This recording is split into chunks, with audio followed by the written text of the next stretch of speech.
আসসালামু আলাইকুম, জুম্মা মোবারক সবাইকে। তো আজকে জুম্মার দিন। তো আমি বেরিয়ে পড়েছি জুম্মার নামাজ পড়তে যাওয়ার জন্য। তো আমি রুম থেকে বেরিয়ে এসে দেখলাম ওখানে কমসে কম 15-20 জন দাঁড়িয়ে আছে, সবাই বাসের অপেক্ষা করছে। তো বাস গিয়েছে, প্রথম টিপ রাখতে গিয়েছে। তো বাস যতক্ষণ না আসছে ততক্ষণ আমাদেরকে দাঁড়িয়ে থাকতে হবে। তো কিছুক্ষণ দাঁড়িয়ে থাকার পর একটা ছোট গাড়ি চলে এসেছে। তো বাসটা যেহেতু ছোট, এখানে কমসে কম 20 জন লোকের মতো জায়গা হয়। তো আমরা এখানে দাঁড়িয়ে আছি। তো আমরা এখন বাসের মধ্যে উঠে পড়েছি। তো বাসের মধ্যে উঠে দেখলাম তো সবাই জায়গা পেলো না। তো ওদেরকে কিছুক্ষণ অপেক্ষা করতে হবে, কারণ ওদের জন্য আবার পরের গাড়ি আসবে। তো জানি না ওদেরকে কতক্ষণ অপেক্ষা করতে হবে। তো ওদের জন্য গাড়ি চলে এসেছে, এই যে একটা বড় বাস ওদের জন্য চলে এসেছে। তো আমাদের বাস এখন ছেড়ে দিয়েছে। তো আমরা এখন যাচ্ছি জুমার নামাজ পড়তে। তো ওখানে যেতে সময় লাগবে কমসে কম 5 থেকে 7 মিনিট মতো। তো আমরা এখন মসজিদে পৌঁছে গেছি। তো এই যে মসজিদের সামনে আমরা দাঁড়িয়ে আছি। আর তোমরা সামনে যে লোকগুলোকে দেখতে পাচ্ছ, ওগুলো কিসের জন্য লোক তো আমি তোমাদেরকে দেখাচ্ছি। তো এখানে একটা অনেক বড় বাজার বসে। তো বাজারটা আমি তোমাদেরকে ভালো করে দেখাচ্ছি। তা শুধু এই জায়গাটা বলে না, সৌদি আরবে সব জায়গাতে এরকম কম বেশি দোকান বসতে থাকে। তো এইখানে যে বাজারটা বসেছে, এখানে সব কিছু পাওয়া যায়।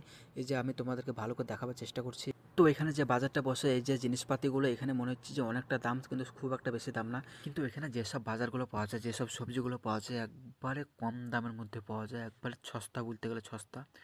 কারণ বাথাতে যেরকমভাবে সস্তা পাই আমরা, সেরকমভাবে এখানে সস্তা পাওয়া যায়। বাজারটা পুরোপুরি ঘুরে দেখে নিলাম। তো আমি কোনো কিছু কেনাকাটা করলাম না, কারণ আমাদের পারমিশন নেই আমাদের রান্না করা, কারণ আমাদের কোম্পানি থেকে আমাদেরকে রান্না করার নিষেধ। তো আমি একটু সামনে চলে গেলাম, সামনে ওখানে ঝালমুড়ি বিক্রি করছে। তো ওখানে গিয়ে আমি 1 প্লেট ঝালমুড়ি খেয়ে নিলাম। তো আমার এখন ঝালমুড়ি খাওয়া শেষ। তো আমি 1 প্লেট ঝালমুড়ি খেলাম মাত্র 2 রিয়াল দিয়ে। তো 2 রিয়ালের মধ্যে সৌদি আরবে ঝালমুড়ি হয়ে গেল। তো আমি বাজারটা আর বেশি ঘোরাফেরা করলাম না, কারণ নামাজের সময় হয়ে গেছে। তো আমি এখন মসজিদের দিকে যাচ্ছি। তো আমি মসজিদে চলে এলাম। মসজিদের ভেতরে গিয়ে দেখলাম অনেক লোক হয়ে গেছে। তো আমি ভেতরে আজকে কাতার পাবো না, আমাকে বাইরে। তো আমার বাজার একটু ঘোরাফেরাটা বেশি হয়ে গেছে, তার জন্য আমি আজকে আগে জায়গা পেলাম না। তো আজকে আমি বাইরের দিকে বসলাম। তো এখন আমার নামাজ, তো আমাদের জুম্মার নামাজ শেষ। আমরা এখন বাসের অপেক্ষায় আবার দাঁড়িয়ে আছি। তো ওই যে একটা বাস চলে এসেছে। তো বাসটা আমাদের কাছে দাঁড়ালো না, বাসটাও সামনে কিছু লোক দাঁড়িয়েছে, তাদের কাছে চলে গেল। তো আমরা ওই বাসের মধ্যে আর গেলাম না, ভিড়ের মধ্যে। তো আমরা কিছুক্ষণ পরে দেখি পেছনে একটা বাস চলে এসেছে। তো বাসটা এসে আমাদের কাছে দাঁড়াবে মনে হচ্ছে। তো আমি সামনে দিকে এগিয়ে গেলাম। তো বাসটা এসে আমার সামনে দাঁড়ালো। ভালো হলো, বাসটা এসে আমার সামনে দাঁড়ালো, আমাকে বেশি ভিড়ের মধ্যে যেতে হলো না। তো আমি বাসে উঠে পড়লাম, বাসে উঠে বসে পড়লাম। তো সবারই প্রথমে আমি উঠলাম। তো এখন দেখো বাসে কতটা ভিড় হয়ে গেল। তো বাসের লাইনটা আমি তোমাদেরকে ভালো করে দেখাচ্ছি। এই যে বাসের লাইনটা ভালো করে দেখো। তো আজকের মতো এতটুকু।